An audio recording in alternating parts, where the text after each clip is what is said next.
아멘. 하나님의 말씀입니다. 오늘 우리가 읽은 이 본문의 제일 마지막 구절에 이 기도가 꽤 인상적이죠. 내 하나님이여, 이 일로 말미암아 나를 기억하옵소서. 내 하나님의 전과 그 모든 직무를 위하여 내가 행한 선한 일을 도말하지 마옵소서. 느헤미야서 읽다 보면은 이런 비슷한 기도를 이미 읽어보신 기억이 아마 있으실 겁니다. 그리고 이 13장에도 몇 번 계속 나오고요. 최소한 5번 정도는 이 기도가 느헤미야서에서 반복되는 걸 볼 수 있어요. 얼핏 보면 자기가 한 일에 대해서 되게 생색내는 기도 같잖아요. 하나님, 저 이런 착한 일 했습니다. 잘하지 않았습니까? 그 잊어버리지 말아 주시옵소서. 꼭 기억하시고 저에게 복 주셔야 합니다. 그런 기도처럼 느껴지죠. 하지만 이 기도는 그냥 그렇게 자기가 한 일 생색내고 하나님 앞에 칭찬받으려는 그런 미성숙한 기도만은 아닙니다. 이 기도는 느헤미야가 지금까지 해왔던 모든 일들이 하나님의 종으로서 하나님의 성전을 위해서 한 일이다라는 신앙 고백입니다. 사람에게 칭찬받기 위해서, 또 사람들의 종으로서 사람들이 원하기 때문에 일한 것이 아니라 오히려 사람들에게는 싫은 소리 듣고 미움받을 일인지 모르겠지만 하나님께서는 기억해 주셔야 하는, 하나님만은 알아주셔야 하는, 하나님만을 위한 일을 했다라는 그런 신앙 고백입니다. 그리고 내가 자리를 떠나거나 이 세상을 떠나고 나서도 금방 잊혀지고 사라지는 류의 그런 일이 아니라 영원에 남을, 하나님께 영원히 남을, 결코 도말되지 않는 일이어야 한다. 내가 한 일이 바로 그런 일이어야 한다 라는 간절한 기도인 것입니다. 느헤미야는 영적으로 무너졌던 유대 민족을 다시 일으키기 위한 개혁의 몸부림을 쳤던 사람이죠. 그래서 그가 무엇보다 간절히 바라고 소망하는 것은 그 개혁이 끝까지 지속되는 겁니다. 그냥 내가 일할 때만 잠깐 반짝 뭔가 변화되는 것이 아니라 정말로 유대인 민족이 건강한 예배 공동체로 굳건하게 서서 내가 떠난 후에도 이 일들이 영원히 계속되기를 바라고 있어요. 그래서 그런 건강한 공동체를, 하나님의 약속하신 모든 축복이 아낌없이 부어지는 그런 공동체를 나의 후손들에게도 물려줄 수 있기를 느헤미야는 간절히 바라고 있습니다. 그래서 저렇게 기도하는 겁니다. 내 하나님이여, 제가 하나님 앞에서 한 이 모든 일들을 기억하여 주시옵소서. 잊지 말아 주시옵소서. 이 모든 일들이 그냥 안개처럼 사라져버리는 것이 아니라 하나님 나라에 영원히 남는 것이 되게 하옵소서. 오늘 본문에 벌어진 사건들을 보면은 느헤미야가 왜 어떤 마음으로 이런 기도를 했는지 좀 더 공감할 수 있게 됩니다. 1절에서 2절 말씀 다시 보면은 이 느헤미야의 개혁도 역시 하나님의 말씀으로부터 시작합니다. 그날이라고 했는데 이것은 앞에 기록된 사건들과 연결시켜 보면은 이 앞장에서 느헤미야가 예루살렘 성벽 재건 공사를 다 마치고 나서 그 성벽을 하나님 앞에 봉헌하는 특별한 행사를 가졌어요. 유다의 지도자들, 제사장들, 레위 사람들 다 모아서 둘로 나눠서 하나는 이쪽 방향으로 또 하나는 다른 방향으로 성벽에 올라가서 성벽을 따라 걸으면서 하나님을 찬양하고 기뻐하고 그렇게 성벽을 하나님께 봉헌하는 의식을 치렀죠. 그때 사람들이 찬양하고 즐거워하는 소리가 멀리까지 들렸다라고 쓰고 있습니다. 그리고 그날 그 성벽 봉헌식을 마친 그 기쁨의 날, 유다 백성들은 다시 한번 하나님의 말씀 앞에 섰습니다. 다시 한번 말씀 사경회를 또 가진 셈이죠. 지금 이 사람들은 계속해서 말씀 사경회 가지면서 성경 말씀을 공부하고 있습니다. 여기서 아마 또 레위인들이 모세의 책 모세오경을 읽어줬을 텐데 아마 이날 읽은 구절은 신명기 23장 3절 말씀이었던 것 같아요. 암몬 사람과 모압 사람은 여호와의 총회에 들어오지 못하리니 그들에게 속한 자는 10대뿐 아니라 영원히 여호와의 총회에 들어오지 못하리라. 이 말씀을 듣고 유다 자손들은 깜짝 놀라고 마음에 큰 찔림을 받았어요. 이 당시 유다 백성들은 하나님의 말씀을 정말 자신들에게 주시는 말씀으로 받고 있습니다. 그래서 이날도 이 말씀을 듣고 놀라고 가슴에 찔리는 것을 받았어요. 왜냐하면 그들 가운데 지금 그들의 공동체 가운데 암몬 여인들과 결혼한 가정들이 꽤 있었거든요. 우리 읽은 13장 뒷부분 23절 24절 보면 이렇게 되어 있습니다. 그때 내가 또 본즉 유다 사람이 아스돗과 암몬과 모압 여인을 맞아 아내로 삼았는데 그들의 자녀가 아스돗 방언을 절반쯤은 하여도 유다 방언은 못하니 그 하는 말이 각 족속의 방언이었다. 모압 여인, 암몬 여인과 결혼한 것뿐만 아니라 그 사이에서 난 그들의 자녀들이 유다 방언을 못합니다. 성경이 유다 말로 쓰여져 있는데 이거 읽어줘도 그 자녀들이 몰라요. 그러니까 자기 자녀들에게 이 사람들은 성경을 읽어준 적도 없고 자기들의 조상 이야기를 자신들의 말로 전해줘 본 적이 없는 겁니다. 이 자녀들은 핏줄로는 유다 자손의 핏줄이지만 하나님의 말씀에 대해서, 하나님의 언약에 대해서 전혀 모르고 있었어요. 하나님께서는 바로 이런 일들을 경계하셔서 이방 여자들과 결혼하지 말라고 하셨던 거죠. 이것이 이 백성들에게 큰 찔림이 되었습니다. 뿐만 아니라 4절 5절 말씀 보시면은 도비야라는 사람이 하나님의 성전 안에 방 하나를 차지하고 있다고 쓰여 있어요. 이전에 우리 하나님의 전에 방을 맡은 제사장 엘리야십이 도비야와 연락이 있었으므로 도비야를 위하여 한 큰 방을 만들었다. 느헤미야 쭉 읽어가다 보면은 이 이름에 익숙하시겠죠. 도비야라는 이 사람은 암몬 사람입니다. 그 앞에 느헤미야 2장 10절 말씀에 이 도비야라는 사람을 암몬 사람으로 소개하고 있죠.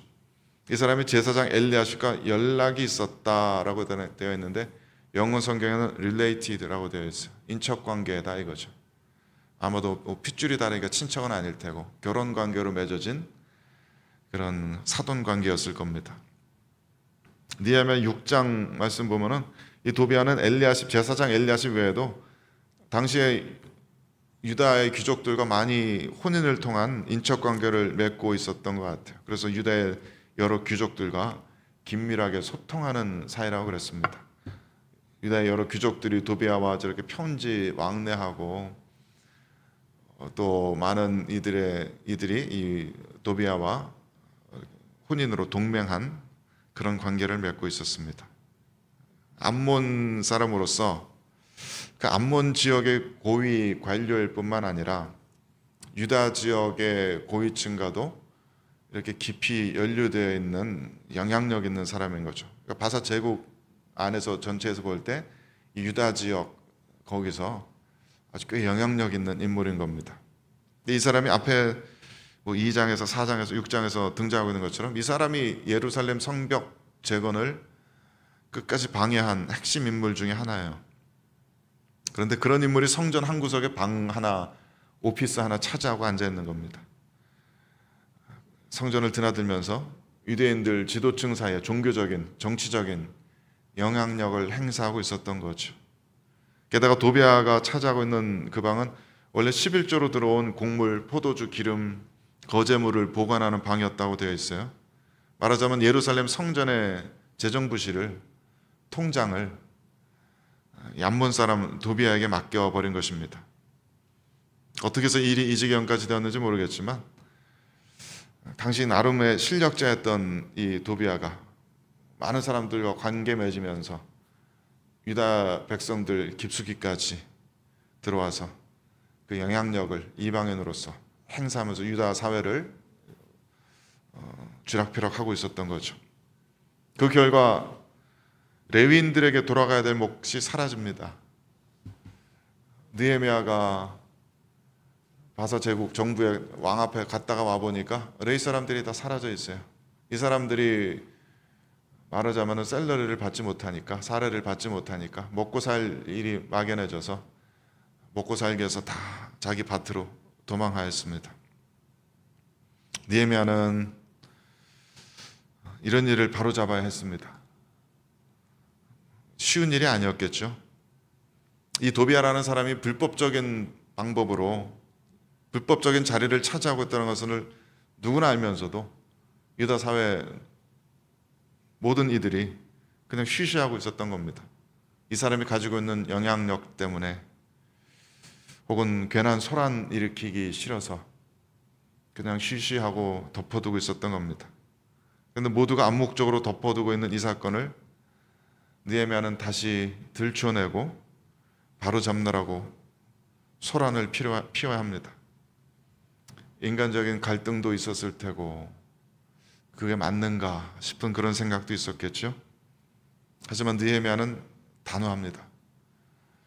다시 읽어봅시다. 시작. 내가 심히 근심하여 도비아의 세간을 그 방 밖으로 다 내어 던지고 명령하여 그 방을 정결하게 하고 하나님의 전에 그릇과 소재물과 유향을 다시 그리로 들여놓았느니라. 우리말로 심히 근심하였다라고 좀 부드럽게 표현되어 있지만은 사실은 깊은 분노와 거룩한 슬픔, 의분이 차올랐다는 말이기도 합니다. 성경의 다른 부분에서는 창세기 38장 10절 말씀에 그 일이 여호와 보시기에 악함으로 여호와께서 그도 죽이시니 라고 이렇게 여호와 보시기에 악함으로 그렇게 번역되었습니다. 느헤미야는 그 방을 차지하고 있던 도비아의 세간이 마치 성전을 더럽힌 우상들이라도 되는 것처럼 그 성전을 다 내어 던집니다. 얼마나 과격한 모습을 보였는지 짐작이 가죠. 뿐만 아니라 그 방에 대한 정결 예식을 행하게 합니다. 이 방이 이방인들의 물건들로 부정해졌다 이거죠. 아마 그곳에 제물에 피를 뿌리고 물로 씻고 그런 일들을 했겠죠. 그리고 그 방에 마땅히 있어야 할 하나님의 전의 그릇과 소재물, 유향들을 다시 들여놓습니다. 느헤미야가 이런 일을 벌이기까지 또 벌이고 나서도 도비아와 긴밀하게 연락하고 있었던 제사장 또 다른 유대의 지도자들은 당연히 반발을 많이 했을 겁니다. 특히 제사장 엘리야십은 본인이 이 성전의 방 하나를 도비아에게 내어줬기 때문에 굉장히 불편한 마음이었을 거예요. 느헤미야에게 원망의 마음이 많았겠죠. 뭐 여기 사는 사람도 아니면서 지가 이곳 사정보 얼마나 안다고 와서 저런 소란을 피우고 설치고 나대는가 불평도 많이 했을 겁니다. 이런 느헤미야 행동에 마음에 들지 않는 지도자들끼리 모여서 뒤에서 쑥덕거리기도 하고 느헤미야를 모함하고 흠잡는 이들도 적지 않았을 겁니다. 느헤미야는 이런 일을 통해서 이스라엘의 예루살렘의 기득권을 차지하고 있었던 지도자 계층 전체와 정면 충돌한 겁니다. 그 뒤에 나오는 사건들이 다 그렇습니다. 느헤미야는 온 잠잠하던 예루살렘에 풍파를 일으킵니다. 그냥 암묵적으로 안식일에 드나들면서 장사하던 사람들을 다 끄집어내서 다 꾸짖고 그들이 다시는 안식일에 장사하지 못하도록 성문을 닫아버립니다. 이방 여인과 혼인한 이들, 아무리 높은 지도층의 자녀자라고 해도 다 속가내어서 쫓아내버립니다. 당연히 연루된 지도자층 모두에게 많은 미움을 받았을 테고 많은 이들을 적으로 돌려야 했겠죠. 그래서 느헤미야는 이렇게 기도하는 겁니다. 내 하나님이여, 이 일로 말미암아 나를 기억하옵소서. 내 하나님의 전과 그 모든 직무를 위하여 내가 행한 선한 일을 도말하지 마옵소서. 이 기도하는 느헤미야의 마음에 깊이 공감이 갑니다. 느헤미야는 주님, 이 모든 일은 하나님을 위해서 한 일입니다 라고 주님 앞에 고백할 수 있었습니다. 그렇게 기도할 수 있었습니다. 적지 않은 갈등과 두려움들이 분명히 있었겠지만 하나님, 나를 돌아봐 주옵소서. 기억하여 주옵소서. 하나님을 위해서 한 일입니다. 이 일이 끝까지 계속돼야 합니다.